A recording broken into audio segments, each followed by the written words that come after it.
సంతోషం అండి. మరి పరలోకం ఎలాంటి ప్లేస్ తెలుసా? Heaven is a wonderful place. పరలోకం చాలా పాపమని చెప్తారు కదా. ఎవరు తెలుసా పిల్లలు? ఎవరంటే ఎవరు? God the Father, God the Son, God the Son, God the Holy Spirit, God the Holy Spirit, three in one. తండ్రి కుమార పక్షుల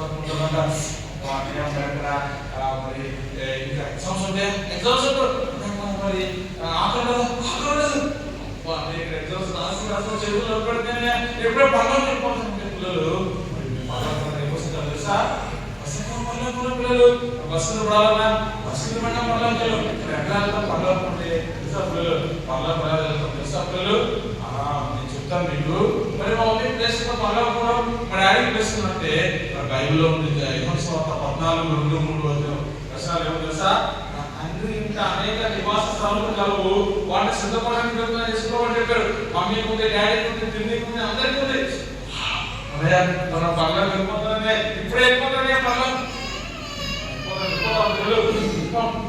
పర్లేదు. చిన్న ప్రాబ్లం ఉంది. ఏం ప్రాబ్లం ఉంది? ఇదే చెప్పండి. బ్లాక్ కలర్ దేనికి సాదృశ్యం తెలుసా? పాపానికి సాదృశ్యం. పాపం అంటే తెలుసా?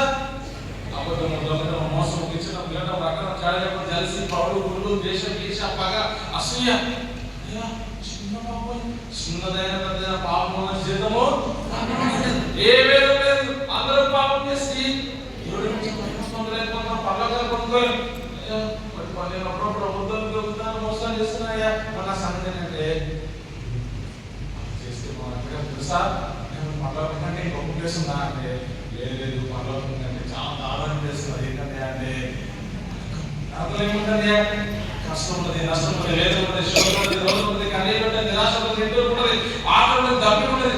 అదే మరి అక్కడ మంటలు ఉందా కదా? మంటలోనే బిర్యానీ వండుకోవచ్చు అంటే బిర్యానీ వండుకోలేదు. బిర్యానీ ఉంటావు నాన్నయ్య ప్లీజ్ అని వద్దనయ్యా, నేను పర్లోకి వెళ్తానయ్యా ప్లీజ్ అని ఒక ఐడియా అంటే చెప్పండి. ఒక ఐడియా ఒక జీవితాన్ని మంటలోనే ఐడియా చెప్తాను. అది ఏంటంటే ఇదే కలర్ చెప్పండి. రెడ్ కలర్ దేనికి సాదృశ్యం తెలుసా? మీరందరూ వేసి అర్థం ఉంటారు కానీ నేను మాత్రమే దేవుడి యొక్క ప్రేమ అంటారు. గాడ్స్ లవ్ అని చెప్పండి. యోహాను సువార్త 3:16 దేవుడు లోకం ఎంతో ప్రేమించాడు కదా, నీ కోసం నా కోసం లోకానికి వచ్చాడు, నీ పాపాలు నా పాపం గురించి చనిపోయాడు, ఎంతో ప్రేమిస్తున్నాడు. అన్నీ మరి యేసు గురించి ఏం చేయాలి? నేను ఏం చేయాలి తెలుసా?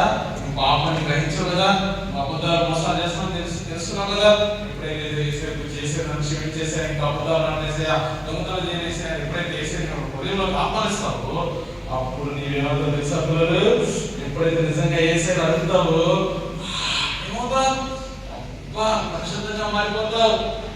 ఎప్పుడైతే పాపంగా ఉన్నా నీ హృదయంలోకి యేసై కనుక ఆహ్వానిస్తే, నువ్వు కనుక క్షమించమని అడిగితే పరిశుద్ధంగా మారిపోతావు.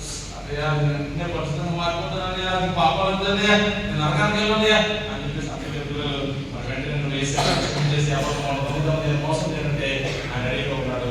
మొదటి ఒకటి మరి ఎప్పుడైతే యేసుని పాపను పవిత్రంగా చేయాలని మనం ఎప్పుడైతే పవిత్రంగా పరిశుద్ధంగా మారిపోతామో పరలోక రాజ్యంలోనికి అర్హత సాధిస్తాను.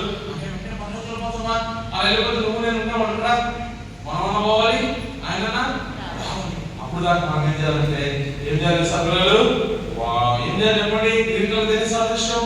దేవుళ్ళు ఎదగాలి. ఎలా ఎదుగుతాం? రోజు బిర్యానీ తినాలి. రోజు ప్యారడైజ్ బిర్యానీ, పిస్తా హౌస్ బిర్యానీ, లేకపోతే బావాల్సిన బిర్యానీ అప్పుడు మన దేవుళ్ళు పిల్లలు ఏంటంటే మనం ఎలా ఎదుగుతాం చెప్పండి. Read your Bible, pray every day, and you will. దేనికి వాక్యం తెలుసా? 2 Peter 3:18 ఏముంటది? వాక్యం విషయంలో 2 Peter 3:18 ఏముంటది? ఏముంటది? వయసులో బుద్ధిలో మనం ఎదగాలని, మనం దేవుల్లో ఎదగాలి. ఎలా ఎదుగుతాం? బైబిల్ చదువుతూ ప్రార్థన చేస్తారు కదా పిల్లలు. మరి ఎప్పుడైతే ఇట్లా మనం ఆల్రెడీ మనం ఇప్పుడు చెప్పే వాక్యం ఇవన్నీ ఉంటాయి కానీ నేను చెప్పేటప్పుడు ఎలా చెప్తాను? పిల్లలకి అర్థమయ్యేందులో, పిల్లల లాంగ్వేజ్ లో, పిల్లల్లాగా ఎలా మాట్లాడతారో, పిల్లలు ఎలా అర్థమవుతుందో నేను చెప్పడానికి ప్రయత్నం చేస్తాను. So when you're present in gospel children